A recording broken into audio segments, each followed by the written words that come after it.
What is up, YouTube? FlipKid here today with the new 717 uh, ban list Mermail Deck Profile. My last Mermail Deck Profile is actually pretty old. That deck I used about, I want to say 8 months ago. So, like, it's really old, but it's still pretty strong. That's why I shared it and did a deck profile over it. But with the 717 ban list, I decided to redo my Mermails because I was on like an 8 month break. I didn't really play Yu-Gi-Oh much, and now I'm getting back into it because I have the time to do it now. And so, with that being said, let's get into this deck profile. It's the updated Mermail profile I would play, and locals or something right now with the new ban list. Let's get started. We have 3 Linde. She's the searcher of this deck. Not searcher, she's the floater of this deck, I meant. Sorry about that. When she's destroyed and sent from the field to the graveyard, you can special summon any Mermail from your deck, which is really strong. You can get your lead out, which is the beater of the deck, or, you can go for a more defensive play or something, or, it can just, either, however you use this card, it can be really strong, and she can be used in a lot of ways. So, I would keep her at 3. I've actually seen some people take her down to 2 and then put Gunday up to 3. I don't really understand that just because, Linde can special summon from the deck. Gunday can only special summon from the graveyard. So, I feel like 3 Linde, 2 Gunday is perfect. I like this so far. I might try other variations later. I don't know. We'll see. Gunday can just, when she's discarded, you can special summon a Mermail from your graveyard, which can be really strong at times. It helps you swarm the field. It can help you go for game, or it can help you come back, or, just play defensively. So just however you use this card, Mermails can be used in a lot of ways. I mostly play very aggressive with them and try and take early game. So that's my playing style. Next we have 3 Pike. I like Pike. He's pretty good. He's the searcher of the deck. He can search out any level 3 Mermail, any level 3 water monster, which is really strong. He can get your Gundays or your Lindays when you need him. There's a new card I added to this deck that I tried, and I actually used to run him a while back ago with Tidal, but I took him out just because, before Tidal got banned, it was a really strong card. It helped go into your rank 7 plays, and, this deck can easily get those rank 7s out. But Tidal's banned now, so that's over with, can't really do much about that besides, evolve. So, you know, and then next we have 3 Teus. He's another searcher. He's one of those level 7s. He's really easy to get out. You can just discard one water monster from your hand to special summon him, and then he adds any level 4 or lower Mermail monster, which helps with the consistency. Next we have 2 Megalo. Megalo's a pretty strong monster. I've seen people cut him down to 1. Um, I, I, I don't know. I like him at 2. I've seen people bump him up to 3. Um, but I'm just going to keep him at 2. I like him where he's at. He's pretty strong at 2. He can attack twice per battle phase and then with his effect. And also you can discard 2 water monsters to special summon him, which isn't really that hard. So I like him at 2. Next we have 1 Lead. Um, I've seen people actually cut this card to 0. I don't really know why. He's the big beater of the deck. He's really strong. He's a level 7. And he's really easy to get out with Linde or Gunday, or if you need to, you can spear him out. Also, his one of his effects are really strong. You can get rid of cards in your opponent's hand, which at times can be really strong. So I'm going to keep him at 1. The people taking him down to 0, I don't understand why they're doing that. You might want to look into that, see what's going on with that, but I'm going to keep him at 1. Next we have 1 Deep Sea Diva. This card's really strong. I used to run this back with Tidal also with like Fishborg Archer, but this was one of the other cards I took out just because, Tidal was strong by itself, and, the deck revolved around getting that card out and going to the level 7 plays. But now we have to, move on without him, which is fine. This deck's still really strong. It's very consistent, and it can still do a lot of things. Um, Deep Sea Diva, she can help get into your Tarishula, or Trish, which came off the ban list recently, which is really cool.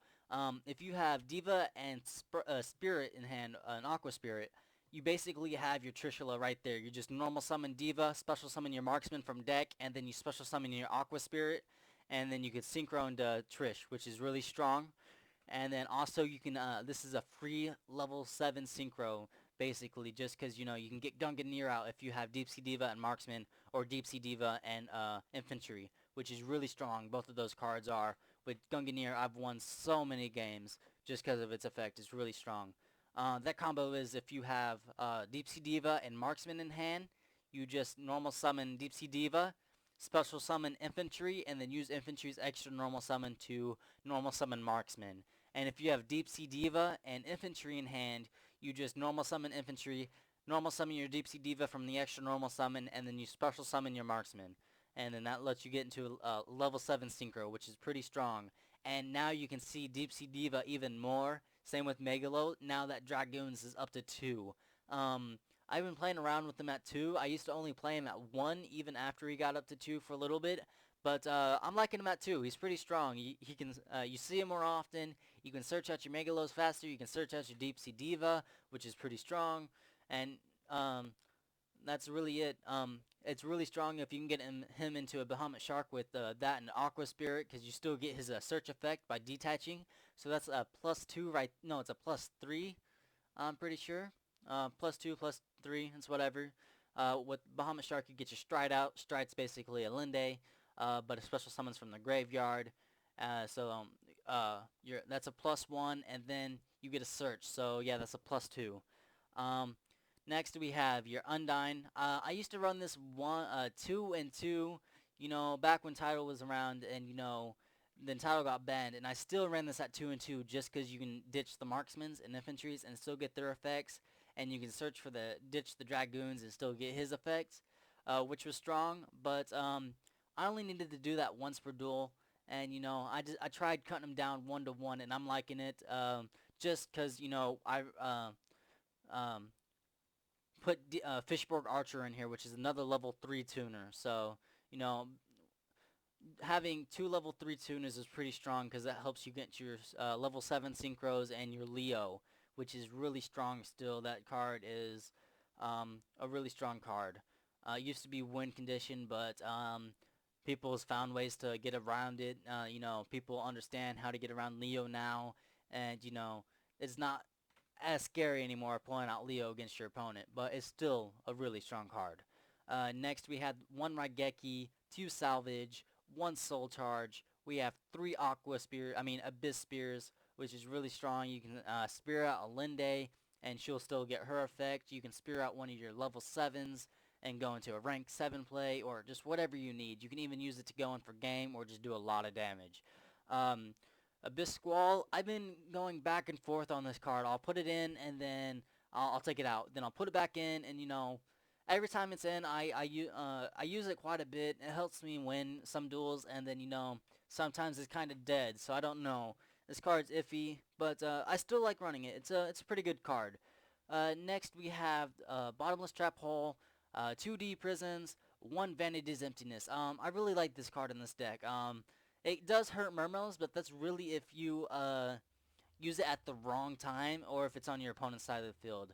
This deck can play around it pretty strong by, just discard normal summoning Pike and, discarding a card. This card, Vanities, is now gone. You could swarm the field, or just stuff like that, And you just have to be careful with this card. If you play it smart, it can be really devastating on your opponent. So you just have to use this card wisely. So next we have 2 wiretaps. I'm still running the 2 wiretaps. I like it. Stops from going in. I try and take early game. I go all in a lot of times, and I play very aggressively. So I need something to stop their back row. So I'm running 2 wiretaps. I've been trying out this card, Beautiful Princess. I don't know how to feel about this card. When I had it in here, I ran it at 2. And, I used it to try and get up my pikes, but I never saw it when I wanted to saw it. I always wanted to see it, like, early game so I can get my searches going off and stuff, but couldn't really ever see it. When I saw it, it would be, like, mid or late game, and, it would be pretty useless by that time. And we also have Glow Up Bulb. I ran this just because, if you have a level 4 on the field, you have an Aqua Spirit in your hand, and you have this engraved, you can go into Trish, which would be really strong. But I never really got that option much, and I just decided to take it out and, just add another card. So I took it out.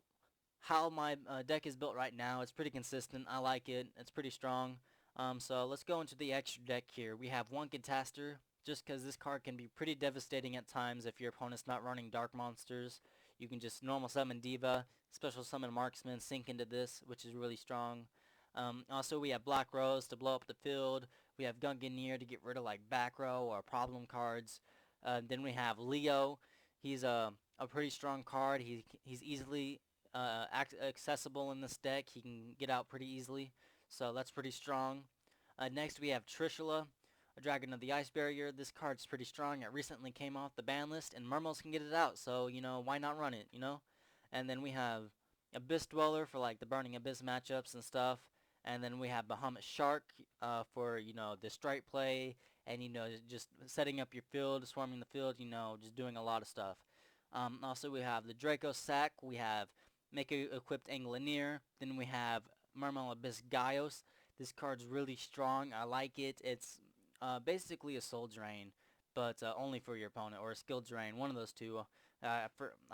It's a similar card, but it's a really strong card, and it makes your opponent have to stop and think about what they're doing. Then we have the one strike, and then we have 1/101. We have this Big Eye. Then we have Master of Blades. This card's pretty strong. And then we have the number 80 Rhapsody, which is pretty strong against Burning Abyss if you use it at the right time, and it's really strong against your dolls if you can get it off early game and get their fusions out of there. Just because you can, now you can attack over their fusion monsters and not worry about them having recycling their Shadal fusion, which is pretty strong. But sometimes that doesn't make a difference because, they can still go off. There's been times where I've removed two fusions from their graveyard, and the next turn they still went off, and I lost or, got put in a bad spot. So thanks, guys. Like the video if you liked it. Subscribe if you want to. If there was anything negative about this video, or, problem you saw with it, or just, any criticism, I'm new to this. You guys can just post all that stuff down in the comments. So, thanks, guys. See you later.